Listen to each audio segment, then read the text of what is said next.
All right, guys, we are going to be doing um, how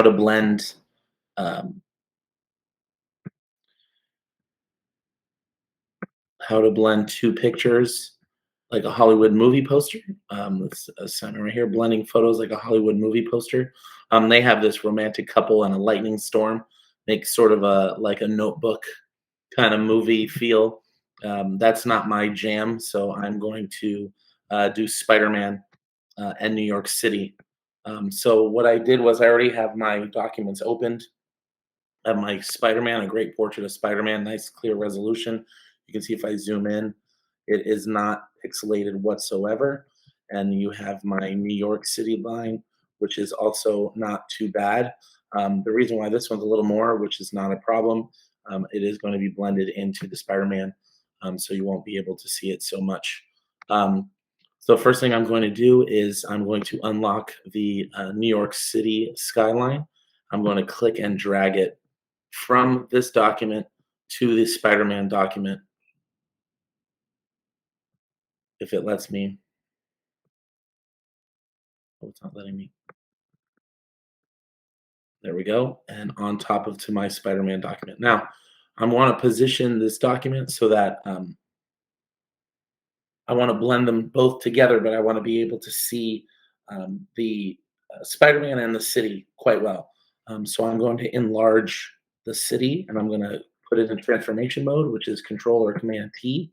And I'm going to go ahead and enlarge it like so, and kind of position it just kind of in the middle, so that half of the image is Spider-Man, half of the image is the New York City skyline, and I'm going to apply the check there.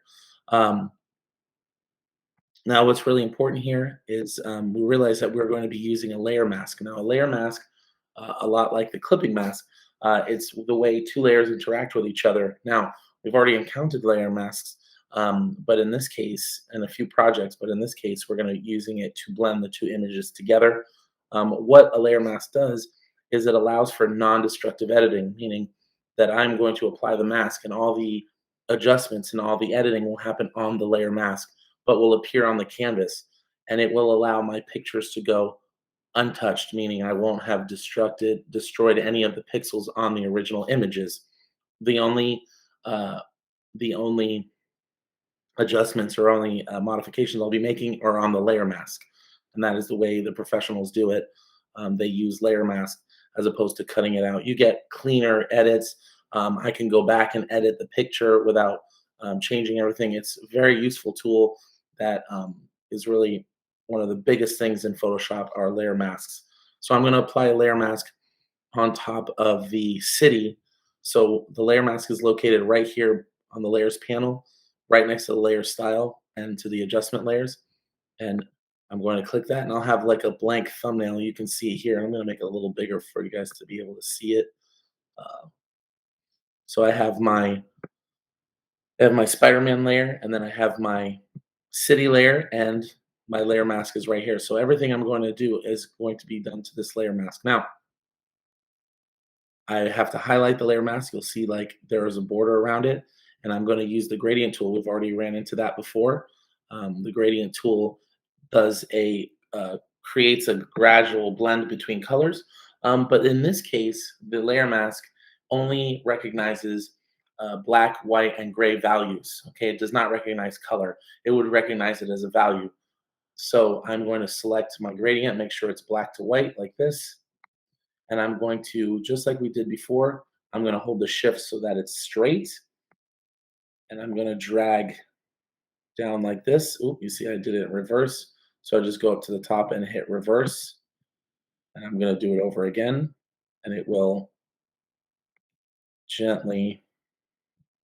Now you can see that the longer the gradient, the softer the transition, and vice versa. Now, so I'm going to do it right about here.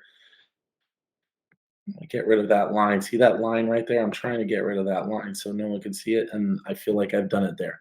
All right, so I have my two pictures blended together nicely here, but if you look in the layers panel, look at that gradient. It goes from black to white. So what's happening here is the black reveals, okay? the white hides. So the black reveals what's underneath, and the white reveals what's on top. Okay, so with this in mind, I don't have to just use a gradient tool. At this moment, I want to clean up the side here. I want to see more of Spider-Man. So I'm going to use the paintbrush. Okay, I'm going to select my paintbrush tool. All right, and I'm going to make sure that it has zero hardness. Okay, and I'm going to make it size a little bigger, probably around, let's see, depends on the size of your image, but I want to have a kind of a big brush. What's going to happen is I'm going to have a nice soft edge, but I'm going to paint black, make sure that black is the color selected, and I do have it here, and I'm going to paint on that layer mask because just as the gradient tool is sort of a fill tool, is a fill tool, but it's also like a paintbrush. It just fills in colored pixels. So I'm going to put black pixels, and I'm going to clean up Spider-Man. And you can see what's happening here is that I am gently hiding more of the city and revealing more of Spider-Man. And I'm cleaning up that edge, and you can see what I've done here. And if you look at the layer mask, all where I painted black, the white is showing just the city. Now, if I mess up, what would be the smartest? So how do you think I could fix it? I would just put white. So I would just reverse the colors, and then white would put everything back the way it was. See how I painted white on there and it revealed the Spider-Man or the city more. So if you make a mistake, you can always go back with your paintbrush. It doesn't have to be your gradient tool, and you can go ahead and there we go. So I have a nice smooth transition from Spider-Man to the city. It's kind of like part of his heart, the whole New York City. That's what I was trying to make it look like. So now what I'm going to do is I'm going to merge these layers and combine them onto a new layer, all three of them together. I'm going to merge it into one picture. So I'm going to hit Shift, Control, Alternate E, and it will merge the image together. Now, if you're on the PC, it's Shift, Control, Alternate E. If you're on the Mac, it's um, Shift, Command, Alternate E. Right. That's written in the instructions, but I think it's Shift, Command, Alternate E. Okay. Now that I have my image here, I want to add some I'm going to add some noise to it. Oh, I'm so sorry. I want to add some noise. So I want to add some dust, like a little film grain to it. What I'm going to do now is I'm just going to, and now if you can see in my layers panel, I have the originals and then I have the one that I merged together. So we're kind of done with these two at the bottom, which is no problem. And now I have my merged image there. So I'm going to go up to filter, and I'm going to add, there's plenty of cool filters that Photoshop offers. And I'm going to go to noise. I'm going to add some noise. And what it does is it adds a little grain to it. You can see right there. And I'm not going to, you don't want it to go too high. I'm going to go to about 6%, I think is high enough. Just a little film grain to it. Kind of brings everything together.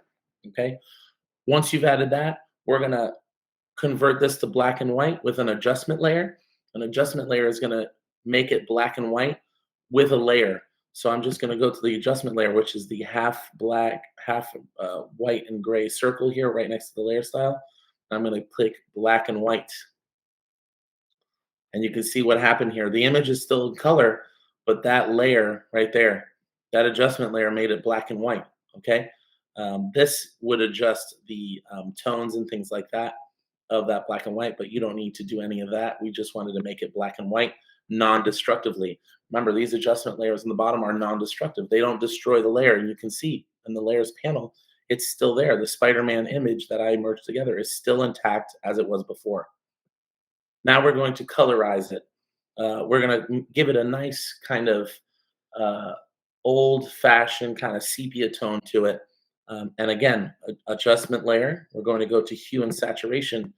Now, hue, remember, refers to color. Hue is the unaffected color. Saturation is the intensity of the color. Remember, we talked, those are the color, properties of color. Hue, value, and saturation, and they're right here. Hue, you see the toggle right there. You have saturation is how intense it is, okay? And then you have the lightness, the value of that, and you can see right there. Okay, you want that to be at 0. Now, for this, we're going to adjust the hue to 30 and the saturation to 35. And then we're going to click on colorize to apply it. Oop, click on colorize. There we go. Oh, is it 30? Oh, so we got to go back. Okay, so we're going to do this at 30, the hue at 30, and the saturation at 35. There we go. You can deal with you can change the lightness a little bit if you want, but I prefer it to be nice and black in the background. There we go. There we go. Now you'll notice that they are adjustment layers. So look, they have not affected. I can just hide those effects. I can hide those layers and it goes right back to the original. That is a great way because let's say I turn this into an assignment and someone's like, oh, you didn't do the thing wrong. You didn't do the adjustment layer wrong or the hue and saturation, or we don't want it black and white now. Then you can remove it and vice versa. So it's a great way of editing because it allows the layers to be open so that you can still continue your edits if need be. It's not final. Just make sure that I got everything down. The noise, the dust. Yeah. Oh, and they want us to change the blend mode to color. So we're going to change also, we're going to go up here, and this is a blending mode. A blending mode is the way layers blend with each other.